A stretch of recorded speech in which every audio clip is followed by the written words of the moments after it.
I think magic is one of the few arts where it's for everyone. You get to show them something visually and wow them. It gives you the feeling of believing in something that you might not normally believe in. It's a truly magical feeling. While many college students are out living it up on the weekends, Chad Juros is performing for some very sick kids, desperate for a little magic. When he performs for these children who are very sick, he's hoping he's instilling some kind of reason to live, because he's living proof that something that you focus on can change your whole life. In 1991, I was 3 years old. I was diagnosed with leukemia type ALL. I had to go as an inpatient at Children's Hospital of Philadelphia. When Chad was first diagnosed, the prognosis was actually very good, probably around 75 to 80%. The thought process was total panic. I mean, there was no way this was happening to my child. For me, at 5 years old, I just figured everybody was sick. I would look at my friends' siblings and not understand why they weren't sick, because why was it just my brother? Chad's father, Don Juros, kept the family together, doing everything he could to help his son through the chemotherapy treatments. I watched a lot of movies with my dad. We were best friends. You know, he didn't want me to really focus on all that horror that was going on around me. He endured 3 years of chemotherapy.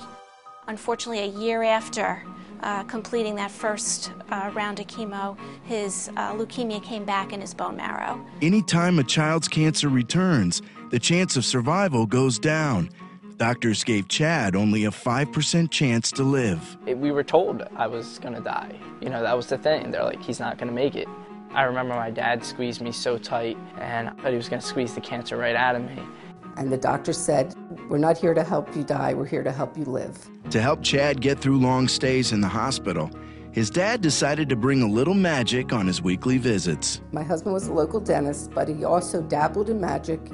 Once a week, Don would come to the hospital and teach Chad a different magic trick. And that became Chad's whole world. He took all the focus off of being that sick little boy and he put it into that next magic trick. My room became like a magic haven, you know. I had all these crazy tricks just laying around. Cards are always near me, so I could just take them, shuffle them, work on my moves, things like that. You know, at first it was just a little boy trying to distract him from what the sights of going on around him. And as time went on, he didn't want to stop. They put me on experimental protocol.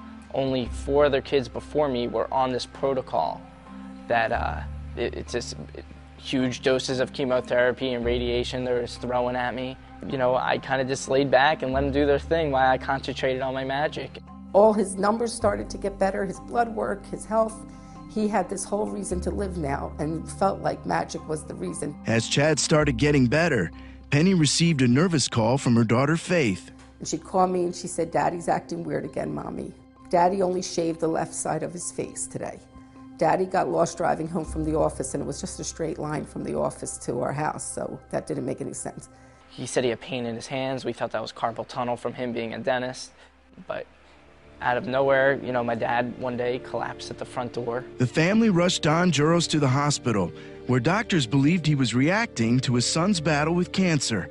But Penny demanded he get an MRI just to make sure everything was okay. And that night he was diagnosed with malignant brain cancer. And right away they told me, don't go looking for the magic bullet like you did for Chad. There is no hope, there is no cure. Get your affairs in order, he'll be dead within a year. It was kind of hard for me as a kid to realize that my dad wasn't going to make it, and then I didn't realize that it was going to be so quick. 15 months later, Don passed away, but not before leaving his son with one last request. His dying wish was to continue to spread my magic, hoping that everyone can find the magic in their life. Today, Chad and his Spread the Magic Foundation perform for pediatric cancer patients around the country. He's been a guest at the White House and regularly takes his act to the Ronald McDonald House here in Camden, New Jersey. I think that part of the magic that he does is making things that seem impossible possible. It's a lot more than just about medicine and seeing doctors. What Chad does is bring laughter and giggles and smiles to the house. Oh, do look! It's like for those 40 minutes, nothing else that's going on around them in that hospital matters. They don't have to think about their next treatment. They don't need to think about going back to lay in the hospital bed. For 40 minutes, they could just see this boy who was once sick just like them and have hope that they can one day get better like he is. It's fuel. Like if you see them having fun, smiling, clapping, boom, that just wants me to keep on going, doing it over and over again.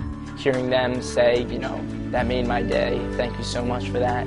It's magical, it really is.